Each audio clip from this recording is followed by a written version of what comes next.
Paris. Mes frères et sœurs, je passais mon temps dans la musique. Je suis un ancien rappeur. Je faisais de la musique. On faisait des braquages. Je suis l'un des plus grands voleurs en Espagne. Jusqu'à que les policiers m'ont appelé 10 000 problèmes. Car chaque 3 jours, je devais passer en prison. C'est pas rigolo.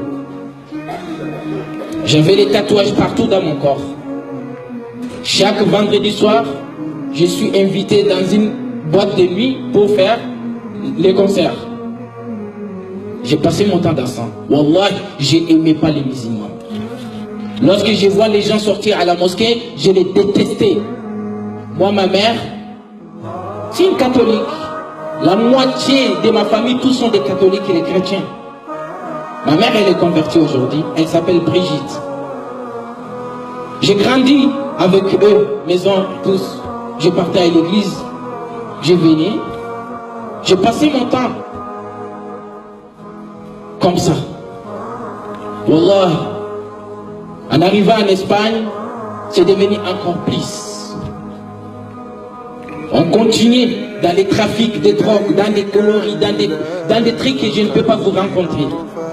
Mais Wallah, les jours où Allah subhanahu wa ta'ala, il veut m'appeler, Wallah, je ne connaissais même pas réciter ni Al-Fatiha. Et je ne vous parle pas de 1997, je vous parle de 2010 que je suis rentré à l'islam. Une nuit, lendemain, on devait aller faire les braquages dans une banque. Et cette nuit, j'étais au salon, j'étais au téléphone avec mes amis. Ils ont préparé des armes pour qu'on doit aller faire le braquage. D'un coup, j'ai eu la sommeil.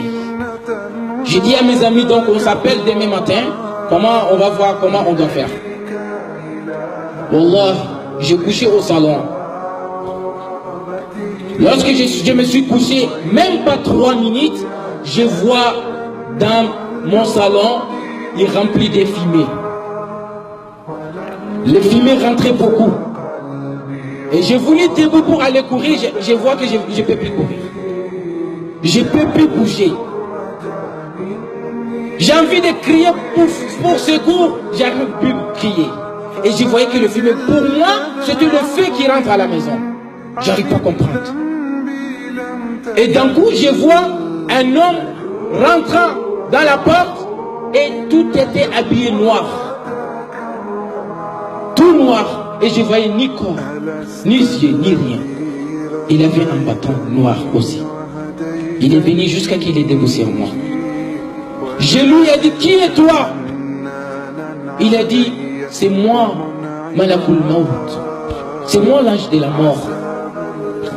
Il dit, mais l'ange de la mort, tu es venu faire quoi ici?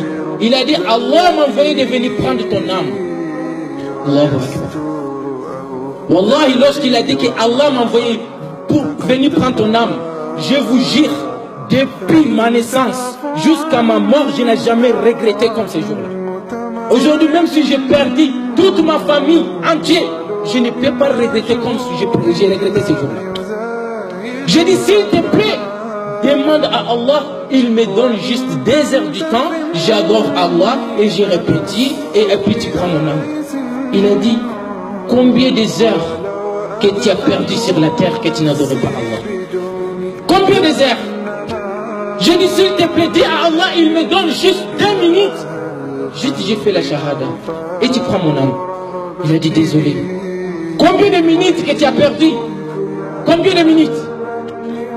D'un coup, c'est comme c'est un film qui était venu devant moi. Tout ce que j'ai fait. Direct, il a tiré les bâtons sur moi. Wallah, on dirait que tu as pris le couteau, tu es en train de quitter mon corps sur mon chair. J'ai tremblé fortement, mais ça n'est même pas duré ni 1 minute. Je me suis élevé fortement. Et lorsque je me suis élevé directement, j'ai couru aux toilettes pour aller prendre l'ablution. Sans que quelqu'un me dise d'aller prendre l'ablution. Alors qu'à mon temps, tu ne peux pas me dire va aller faire la prière. Les gens, ils ne pleurent pas de moi parce que j'avais la force. Non, parce que j'étais danger. Je peux t'amener les gens pour qu'ils te tuent. Après tout cela, je suis parti aux toilettes pour prendre l'ablution. Je me suis réfléchi. J'ai dit, mais je suis mort. Mais pourquoi je vais prendre l'ablution? Donc, je retourne au salon. Comme ça, je vais regarder là où j'ai couché. Si j'ai trouvé mon corps, c'est-à-dire c'est vrai que je suis mort. Là, c'est mon âme qui est en train de parler. Je retourne au salon. Je regarde, je ne vois personne. D'un coup, j'ai dit, attends, je vais aller réveiller les voisins pour demander est-ce que je suis vivant ou je suis mort. En sortant, comme si Allah subhanahu wa ta'ala, il a apaisé mon cœur. Il a dit, tu es vivant, va aller prendre ton ablution. Voilà mes frères et sœurs, j'ai pris la religion comme ça. Et c'est 2010 que j'ai commencé les études. En 2010, aujourd'hui c'est 5 ans. Je n'ai jamais été en Arabie Saoudite. Je n'ai jamais été en Égypte. Mais aujourd'hui, alhamdulillah, les gens qui viennent étudier en Égypte, qui viennent traduire le Coran chez moi. Les gens viennent d'Arabie Saoudite, ils viennent traduire le Coran chez moi. Wallahi, j'ai fait que 3-4 ans. Et comme je viens de vous montrer cette terre-là, 3 ans des études, mais il n'y a rien, même si tu es en Chine et tu veux recevoir la science d'Allah, Allah il va te donner. Parce qu'Allah il est partout. Allah il est partout. Même si tu veux aller étudier la religion d'Allah en Russie, tu vas trouver ta science. Il est temps de repentir. Ista'iddu qabla al-maut. Préparez-vous avant la mort. La budda min al-isti'dad. Il est obligé, la préparation. On prépare, Inch'Allah. Donc, on va arrêter là.